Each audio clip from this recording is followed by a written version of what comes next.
अध्यक्ष महोदय, अगर आप असम के चाय बागान की दृश्य देखें तो सबसे ज़्यादा वहाँ पे महिलाओं की भागीदारी है और महिलाओं के श्रम के पीठ पर बागान के मालिक और बड़े बड़े उद्योगपति अपना मुनाफा कमाते हैं।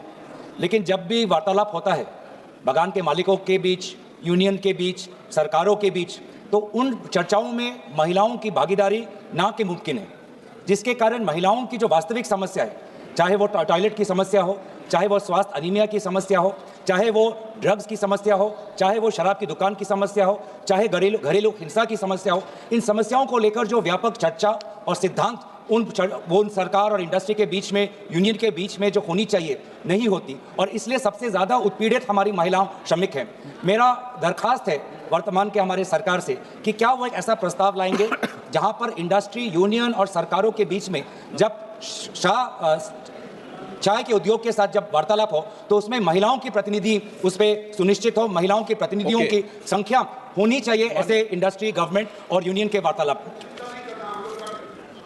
अध्यक्ष महोदय, माननीय तरुण जी ने चाय बागान में महिलाओं की संख्या और उसकी वेलफेयर और उसकी सुविधा के बारे में चिंता करी है।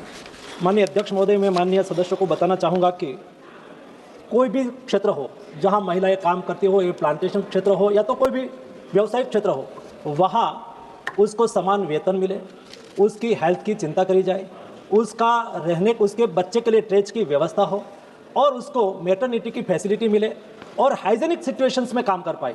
ये बहुत आवश्यक होता है। लेकिन तरुण जी, लास्ट वीक में ही आप भारत सरकार ने ये 4 हेतुओं को सिद्ध करने के लिए 4 लेबर कोड को लागू करा है। उसके खिलाफ आप भी प्रोटेस्ट कर रहे थे।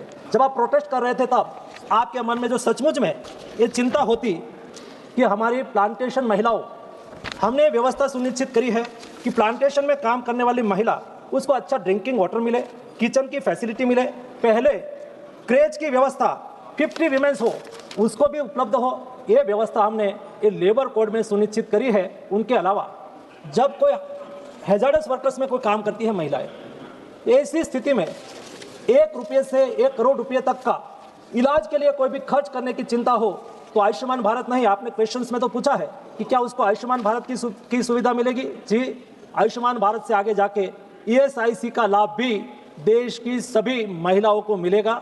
सभी प्लांटेशन वर्कर्स महिलाओं को भी ESIC के लाभार्थी के रूप में जब ESIC का लाभ देते हैं तब कोई लिमिट नहीं होती है।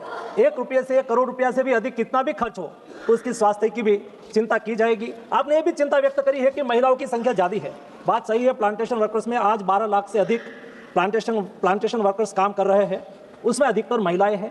ये महिलाओं को भी जब बातचीत हो उसके लिए उसकी भागीदारी सुनिश्चित हो, ये भी आवश्यक है। महिलाओं की भागीदारी की भी सुनिश्चितता की गई है ताकि उनके हित में या तो लेबर और प्लांटेशन वर्कर्स और प्लांटेशन के मालिक यानी कि चाय बागान के मालिक, उसके बीच में कोई डिस्प्यूट ना हो और उसके बीच में बातचीत करने के लिए एक कमेटी का गठन करा जाए और एक कमेटी में महिलाओं की भी उपस्थिति हो, ये आवश्यक है। ये हमने ये लेबर कोड में आइडेंटिफाई करा है, लेबर कोड में हमने फाइनल करा है। उसका लाभ हमारे आसाम की महिलाओं को भी मिलेगा, देश की महिलाओं को भी मिलेगा। गौरव गोगोई जी। अध्यक्ष महोदय, मेरा दूसरा सवाल ये है कि असम के विभिन्न चाय बागानों में सारे श्रमिक पिछले कुछ महीने में सड़कों पर आकर अपने सम्मानजनक उनको डेली वेज मिले, न्यूनतम उनको सैलरी मिले, उसको लेकर उन्होंने बार बार सरकार के पास भी गए हैं और जब उपाय नहीं मिला तो सड़क पे आए हैं, अपर असम हो, लोअर असम है, सब जगह।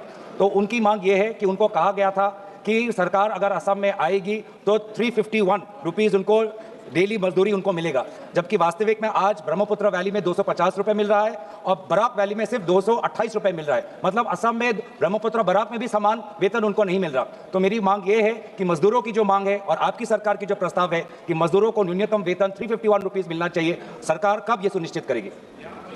तरुण भाई, विषय यही है कि जब लेबर कोड में यही प्रावधान है, आज तक हर स्टेट अपने अपने मिनिमम वेज तय करते थे और सिनर्जी नहीं थी। हमने 4 लेबर कोड में सुनिश्चित करा है, उसमें सभी को फ्लोर वेज तय करना है। फ्लोर वेज से कोई नीचे नहीं जा सकता, फ्लोर वेज से ऊपर कोई भी स्टेट अपना वेज तय कर सकता है। ये एश्योर हमने 4 लेबर कोड में सुनिश्चित करा है। इसलिए आज से देश में अभी से 21 नवंबर से लेबर कोड लागू हुआ है। देश में अभी कोई मिनिमम वेज के लिए चिंता नहीं रहेगी, फ्लोर वेज तय होगा और सभी स्टेट को फ्लोर वेज से एवं मिनिमम वेज रखना होगा। प्रणति शिंदे।